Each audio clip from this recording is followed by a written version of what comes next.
Neat ಹಗರಣ ಯಾವ ರೀತಿಯಲ್ಲಿ ನೀಟ್ ಹಗರಣ ನಡೀತಿದೆ? ನಿಮ್ಮಲ್ಲಿ ತುಂಬ ವಿದ್ಯಾರ್ಥಿಗಳು ನೀಟ್ ಎಕ್ಸಾಮ್ ಬರೆದಿರ್ಬೋದು, ಅದೇ ರೀತಿಯಲ್ಲಿ ತುಂಬ ಜನ ಸೆಲೆಕ್ಟ್ ಆಗಿರ್ತೀರಾ, ಇನ್ನೂ ತುಂಬ ಜನ ಸೆಲೆಕ್ಟ್ ಆಗಿರಲ್ಲ. From 2 years or 1 year you might be practicing for the NEET exam and spending thousands of money in the coaching centers.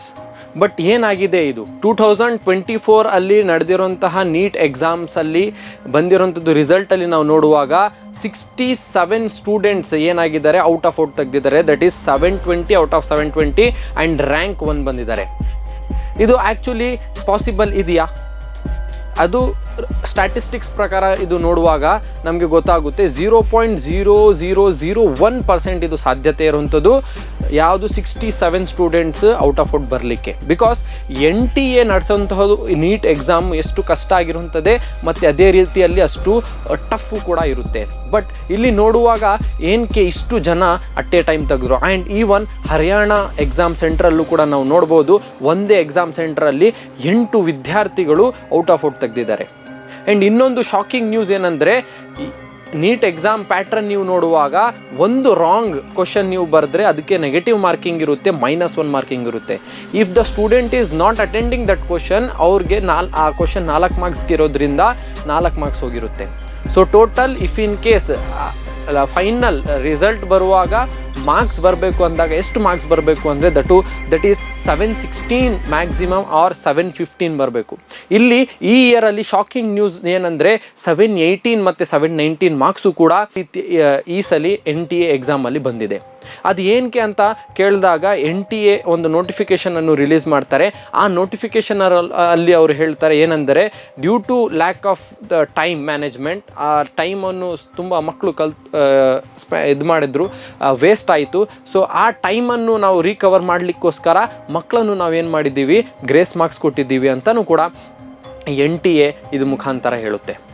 So ಯಾವ ರೀತಿಯಲ್ಲಿ ಇದು NTA ಹಗರಣ ನಡೀತಿದೆ, ಇದಕ್ಕೋಸ್ಕರ ತುಂಬ ವಿದ್ಯಾರ್ಥಿಗಳು, ಅಕಾಡೆಮಿಕ್ಸ್ ಮತ್ತು ತುಂಬ coaching centres, even the parents have approach the Supreme Court to halt this NEET exams. Even not only today but even before from past many years ಈ ನೀಟ್ ಎಕ್ಸಾಮ್ಗೆ ಸಂಬಂಧಪಟ್ಟಂತೆ ತುಂಬ ಗೊಂದಲಗಳು ನಡೀತಿದೆ. ಇದರ ಹಿಂದೆ ಕಾಣದಾದಂತಹ ಯಾವುದಾದ್ರೂ ಕೈಗಳು ಕೆಲಸ ಮಾಡ್ತಿದೆಯಾ? ಇದರ ಹಿಂದೆ ಏನು ನಡೀತಿದೆ? ಪಾಲಿಟಿಕ್ಸ್ ಇದ್ರ ಹಿಂದೆ ಏನಿದೆ?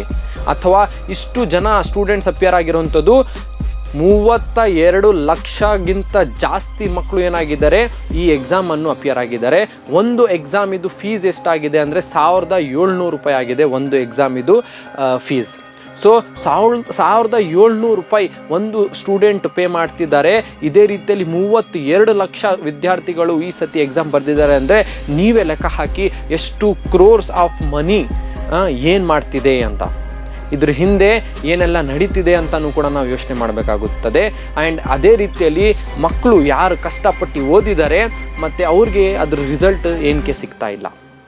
ಆ್ಯಂಡ್ ಇವತ್ತು ಈ ವಿಡಿಯೋ ಮಾಡಲಿಕ್ಕೆ ನಾನು ಉದ್ದೇಶನೇ ಇಷ್ಟೇ ಇರೋವಂಥದ್ದು. ಏನಕ್ಕಂದರೆ ನಾನು ಏನಕ್ಕೆ ಈ ವಿಡಿಯೋ ಮಾಡ್ತಿದ್ದೀನಿ ಅಂದರೆ, ತುಂಬ ಮಕ್ಕಳು ನನ್ನ ಹತ್ರ ಬಂದು ಕೇಳ್ತಾರೆ, ಸರ್ ನೀಟ್ಗೆ ಪ್ರಿಪೇರ್ ಆಗಬೇಕು, ಯಾವುದು ಕೋಚಿಂಗ್ ಸೆಂಟರ್ ಒಳ್ಳೆಯದು, ಎಲ್ಲಿ ನಾವು ಹೋಗಿ ನೀಟ್ ಕೋಚಿಂಗ್ ತೊಗೋಬೇಕು ಸರ್ ಅಂತ. ಸೊ ಈ ಮಕ್ಕಳಿಗೂ ಕೂಡ ಏನಾಗ್ತಿದೆ, ಇಲ್ಲಿ ಅನ್ಯಾಯ ಆಗ್ತಿದೆ.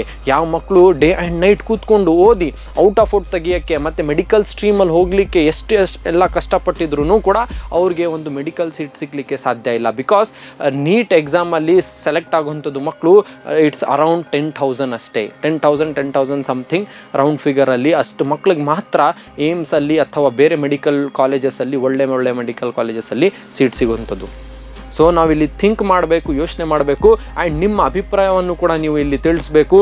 ಇದು ನೀಟ್ ಎಕ್ಸಾಮ್ ಇದೇ ರೀತಿಯಲ್ಲಿ ನಮ್ಮ ಭಾರತ ದೇಶದಲ್ಲಿ ಕಂಟಿನ್ಯೂ ಆಗಬೇಕಾ ಅಥವಾ ನೀಟ್ ಎಕ್ಸಾಮ್ ಮೇಲೆ ಬ್ಯಾನ್ ಹಾಕಬೇಕಾ ಅಂತ ಕಮೆಂಟ್ ಮಾಡಿ ತಿಳಿಸಿ.